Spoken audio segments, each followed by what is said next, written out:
Cambridge 19, Test 1 Part 2. First, you have some time to look at questions 11 to 15.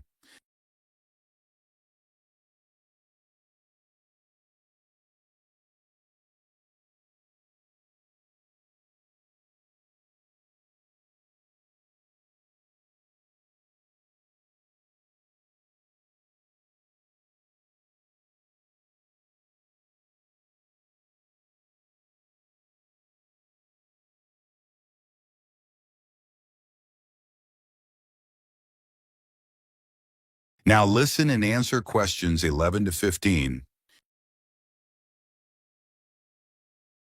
It's great to see so many members of the Twinning Association here tonight. Since the twinning link between our two towns, Stanthorpe here in England and Malat in France, was established, the relationship between the towns has gone from strength to strength. Last month, 25 members of the association from Stanthorpe spent a weekend in Malat. Our hosts had arranged a great program. We learned how cheese is produced in the region and had the chance to taste the products. The theme park trip had to be cancelled, but we all had a great time on the final boat trip down the river. That was the real highlight. This is a special year for the association because it's 25 years since we were founded. In Malat, they're planning to mark this by building a footbridge in the municipal park. We've been discussing what to do here, and we've decided to plant a poplar tree in the museum gardens. We considered buying a garden seat to put there, but the authorities weren't happy with that idea. In terms of fundraising to support our activities, we've done very well. Our pancake evening was well attended and made record profits, and everyone enjoyed the demonstration of French cookery, which was nearly as successful. Numbers for our film show were limited because of the venue, so we're looking for somewhere bigger next year. We're looking forward to welcoming our French visitors here next week. And I know that many of you here will be hosting individuals or families. The coach from France will arrive at 5 p.m. on Friday. Don't try to do too much that first evening as they'll be tired. So have dinner in the house or garden rather than eating out.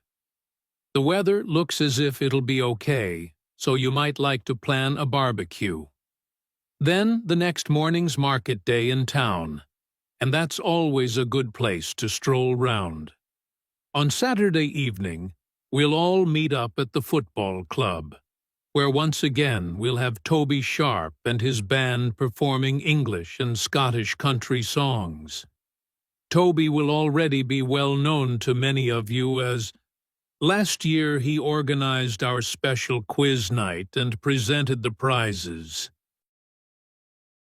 Before you hear the rest of the conversation, you have some time to look at questions 16 to 20.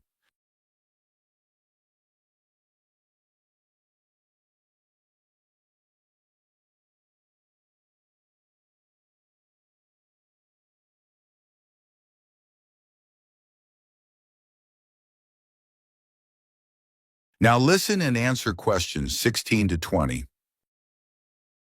Now on Sunday, we'll be taking our visitors to Farley House.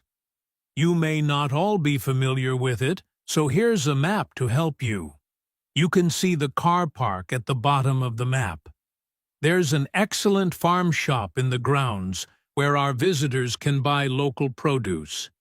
It's in the old stables, which is the first building you come to. They're built round a courtyard, and the shop's in the far corner on the left. There's also a small cafe on the right as you go in. I know that one or two of our visitors may not be all that mobile. The main entrance to the house has a lot of steps, so you might want to use the disabled entry. This is on the far side of the house from the car park. Children will probably be most interested in the adventure playground. That's at the northern end of the larger lake, in a bend on the path that leads to the lake. There's lots for children to do there. There are a number of lovely gardens near the house. The kitchen gardens are rectangular and surrounded by a wall.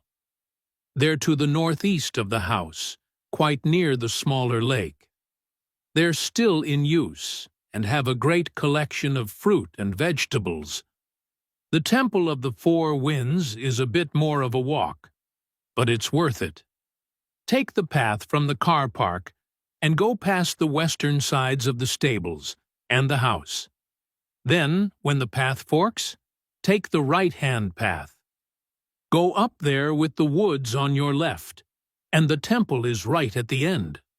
There are great views over the whole area. That is the end of part 2. You now have half a minute to check your answers.